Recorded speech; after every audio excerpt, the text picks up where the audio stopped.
Okay, so we're here in the Beechcraft Starship. This is made by BLACKSQUARE for Microsoft Flight Sim 2020 and 2024. We're just going to be going over real quickly how to start up this aircraft. It's a very complicated aircraft. It has lots of unique avionic systems that you don't see in any other airplane, as well as some unique systems that we're going to go over as well. So we're just going to do engine start. We're going to show how to bring both engines to startup using only the battery, no ground power unit for this video. And then maybe in other videos we're going to go over kind of the takeoff, operations and cruise, approach and landing, and maybe how to set up flight plans and whatnot. But for now, let's just start off with our engine startup. So down here at the bottom, this is where all of our electricity is going to be working at. We have our master switches here for the battery, the left generator, and the right generator. So what we're going to want to do, we're going to want to turn on our battery. Now some of our systems are going to start powering up here. You can see you've got some lights here like radios, a few other indicators here. Main reason why all of our avionics don't turn on all at once is because 14 CRT screens as well as 2 separate avionics consume a lot of electricity, and we don't want to overload the battery and drain it super quickly. So we can go here, select our battery. See, we're at 26 volts, pulling about 48 amps right now. Actually 48% of our maximum allowed amps, I believe. So what we're going to want to go to now is our integrated avionics. This is how we're going to turn on each individual system. So 2 things that we could turn on right now is our ECAS. This is going to be all of our engine information, as well as our standby gyros. These are really the only 2 we want to have on right now as we're turning on our engines.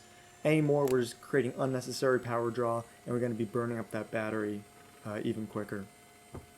So you can see this is our ECAS here. It shows us things like our internal turbine temperature, our torque percentages, our prop RPMs, as well as our N1, as well as oil temperature and pressure, but those are reading kind of idle right now at 0, just because our engines aren't on, as well as our crew alerting system, all of the different cautions that we currently have. Just because our engines aren't on, we have a ton of them, but those are all going to disappear as we turn this engine on. So now that we have power to our aircraft, go ahead and turn on those collision lights, just that for now, and we're going to come right back down and we're going to talk about how we start up this engine.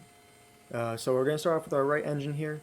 We can see if I hide our throttle quadrant here, we can see we have fuel both tanks. That's good. This is what we want. Now for our power levers, we're going to want to bring these to the idle position. There we go, because they sit in what's called a ground beta position, meaning that they create some sort of reverse thrust when we're on the ground. This is very common with turboprop aircraft, because if we're just keeping them in the idle position, that's actually quick enough for us to kind of overspeed our desired taxi speed. So normal position for them is the ground fine position, but we want to move those up to the idle position for our engine start here. So going into our engine start, we'll make sure our prop levers are fully forward, which they both are. And now we're going to look for ignition and engine start switches. Right here, this is where we're going to want to start off with our right engine. So we're going to bring it to the up position, the on position. We can hear the engine start to spool up. See our N1 is starting to rise. Now the manual for the Beechcraft Starship says wait for about 12% N1 for minimum. I like to wait until about 17 right here, and that's when we're going to go to our fuel position levers. We're going to bring that right engine to the start position. That's going to incorporate fuel into that combustion chamber. We can see our internal turbine temperature rise up to about 717. If we were to bring in fuel before our N1 rises properly, we would be flooding the engine with fuel, and it's going to start to overheat really quickly, and that's going to create a lot of damage to our engine. So we wait until N1. I like to wait until about 15-17% before bringing that to the start selector, bringing the fuel selector to the start position, and then now we wait for it to climb. Our N1 passes 65, and it's in the green range, 66.9.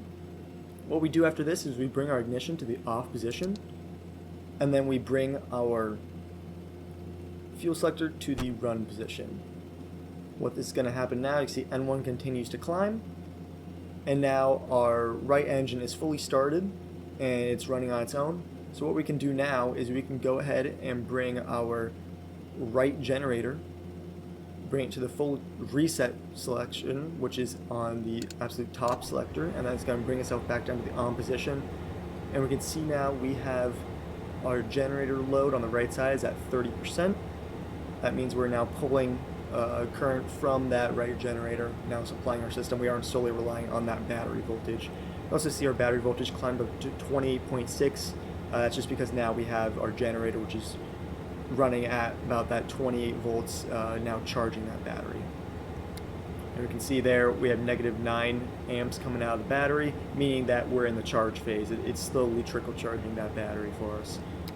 So now we don't really have to worry as much about our battery draw, our power draw. However, we are only running off of one generator, and because of that, we still can't fully power up our pilot and co-pilot avionics.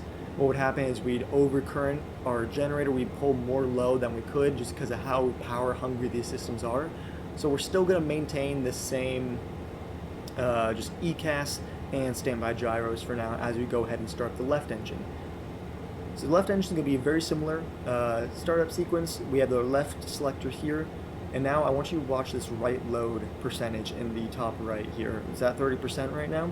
As I go start up this left engine, we can see we're drawing a lot of current all the way up to 92% of our generator capacity. Now we're doing the exact same thing. We're looking at our N1 here for our left engine. It's climbing up past 12%. Oil pressure is rising. Waiting for that to get to about 15 to 17%. Bring up the start selector on the fuel. See, we've got N1 continuing to climb. Internal turbine temperature doesn't pass about 760, which is good. Now we're just waiting for that N1 to continue to climb into our green arc here. In our green arc, we're going to go ahead and bring our left engine ignition to the off position. We're going to bring our left fuel selector to the run position. And now both engines are started. We can go ahead and get our left engine generator on. Now we can see the load split. We were at 30% on the right generator. Now it's split 15 and 15 evenly. We can check all of our buses are reading a proper 28 volts. And now we're good to basically power up the rest of our airplane. Now that we have two separate generators providing adequate capacity, go ahead and get our pilot and co-pilot avionics set up. Go ahead and get our auto feather to the arm position. We'll leave prop sync on off for now.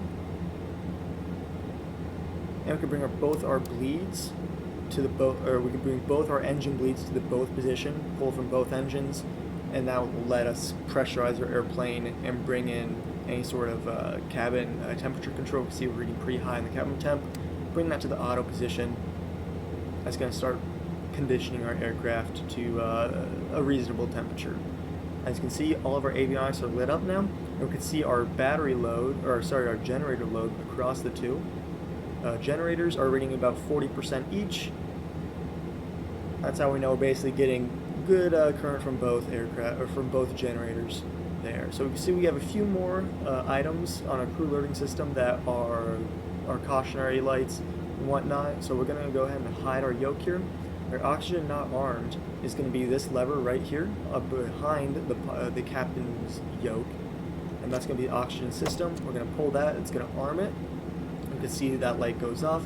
Power braking in-op and anti-skid in-op. That's going to be right next to our landing gear handle. Anti-skid, we're just going to bring that to the on position. That requires pressure from the from the engines, in which that's why we have it off. And then once the engines come on, it provides that adequate pressure for our anti-skid system to work.